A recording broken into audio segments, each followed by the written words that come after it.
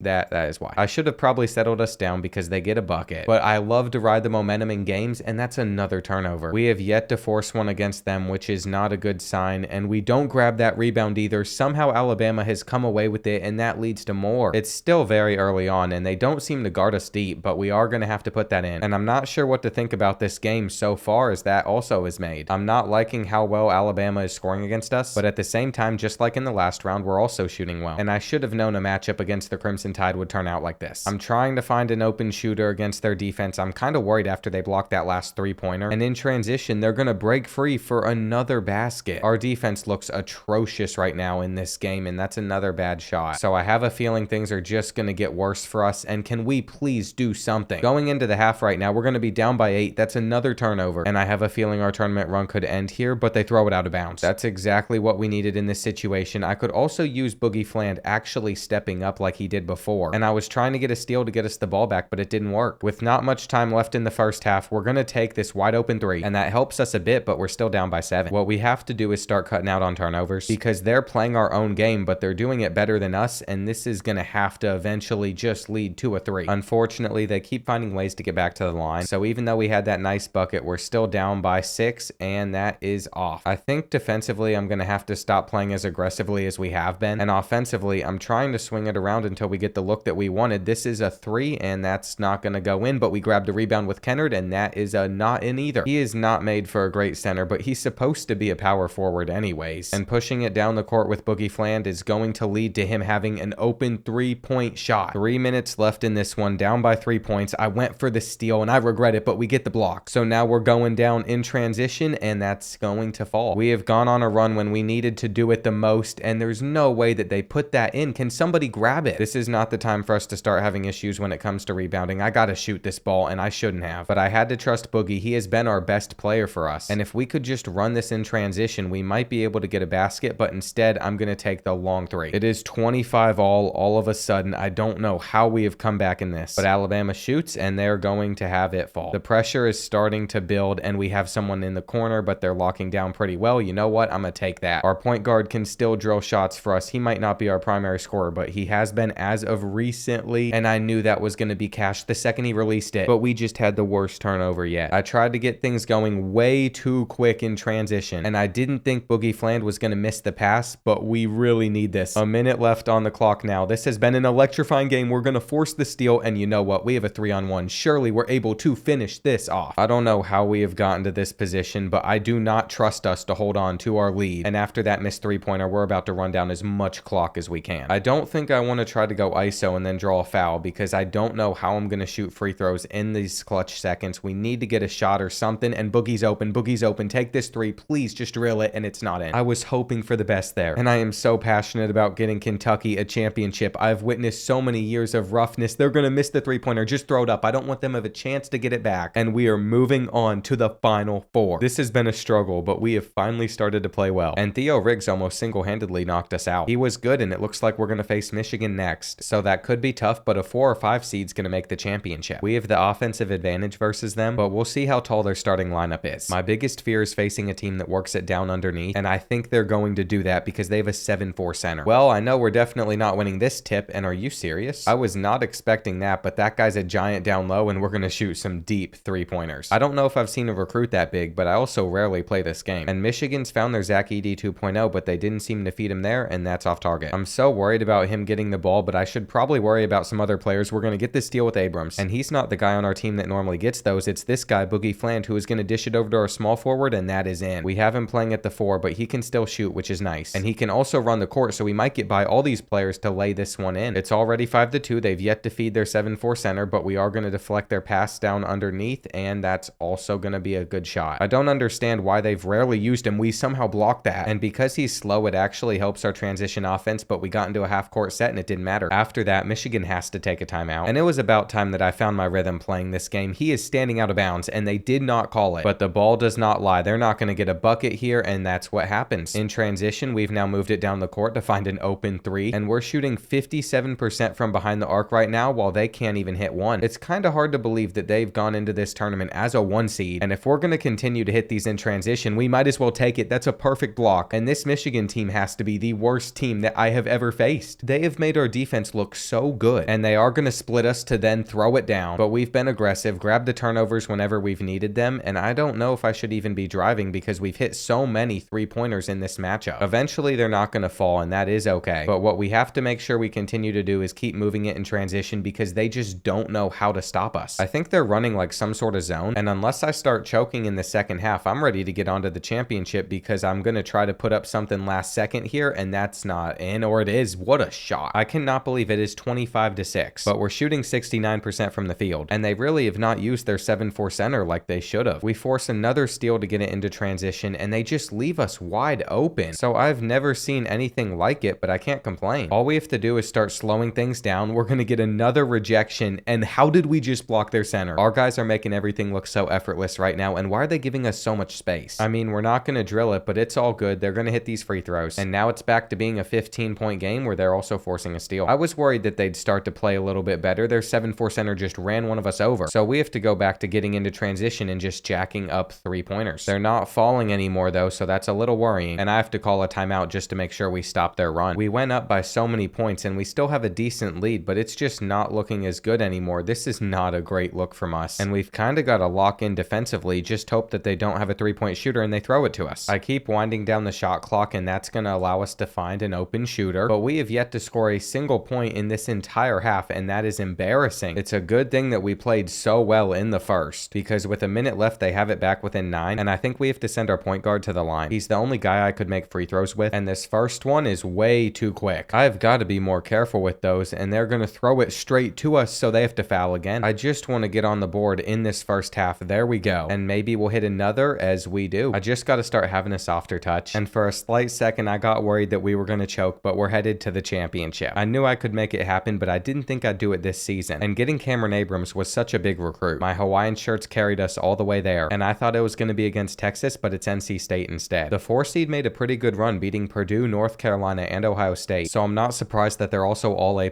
ratings, and I hope we start this game like we did against Michigan. That was literally perfect. I don't think I've ever played better. And here's one final look at our starting 5, where I'm just hoping they don't have anybody above 6'9", and they don't. Of course, they'd win the tip, so they have the first possession, and that's going to rim out. So now we can push it down the court like we do best, find our open shooter, and I was worried about putting that one up, but not that shot. What we've learned is once we start getting them to fall, we're in a great position. And I think I've gotten our shooting guard open, the best one on the team, but he misses. I know that they're going to eventually fall. This is not the time for us to start missing these. And I'm glad that NC State's also struggling to put the ball in the hoop. I have a feeling all these players won't shoot that well in real life for Kentucky, and we should have gotten that. But now they're third-year juniors on the game, and the fact that all of them stayed has made this so enjoyable. NC State already finds themselves down by 4, and now they turn it over. But what's more important is Carter Knox was kind of open, and he drills it. I knew they'd eventually start the fall. I don't know what they're trying to do lobbing it up, and this is starting to look like the great start that we were looking for. Who would have thought that point guard Boogie Fland would throw it down like that? And the goal is to keep things in transition where we are just moving it around. That's perfect ball movement, but they're not all gonna fall, and NC State has really got to start figuring things out offensively because they are in some trouble. I absolutely love how we have opened this one up. I just want to keep taking 3-point shots, and we're 3 for 7 from deep, but that's all we need. Unless they start shooting some of their own, it's going to be very hard for them to come back. And I've been stunned at how good our shot blocking is, even though we don't have that much height on our defense. You know, we're really starting to make about everything on the hardest difficulty. So maybe the key to having success in this game is just shoot a bunch of threes. It worked on the lower ones, and I know they're trying to get that guy off of the pick. I'm all over it. We're going to force the steal. We're in transition again, and number 11 cannot stop us. That was how we ended the first half, and I didn't even realize there was no time left. NC State shooting 11% from the field, and now we're going to go from our fast tempo offense to slowing it down and getting through a lot of clock. I'm starting to wonder if I should have played more regular season games early on, just because it would have allowed me to get a better feel for the team, because once I get in a rhythm whenever I'm playing this game, the stuff like this always happens. And I can't believe that when I started this video, I was so terrified of the difficulty. At this point, I might as well just start messing around with some jab steps, which helps us clear some separation, and Kentucky's finally going to win it all with a super team. Once I start playing a little bit more relaxed, NC State's not had that many issues when it's come to putting up a little bit of points, but Boogie Fland just pulled out whatever that was, and I don't think they're even going to foul. I'm pretty sure it's all over. At the end of the day, I felt like we had a pretty easy path in this tournament, and it's been so long since I've seen Kentucky win a national championship, but I feel like Boogie Fland was the main reason we went on this run, and I guess I'm better at closing games than Cal is. There we are, cutting down the net, and it is so nice to see the trophy back in the right hands. It's crazy that this is the team that was sitting at 15-12 at one point, and if you were curious what our stats were during those tournament games, they really weren't that great. Even with the title, my job security is only at 90%, but they would offer me a 5-year contract, and I just wanted to see which players were headed to the NBA early, which is all 3 of our shooting guards. It makes me sick that I missed the feature where you can talk players into staying last season, but I did, and that wraps up probably my last rebuild on NCAA Basketball 10, but maybe I'll sneak one more in if you all show this one a ton of love.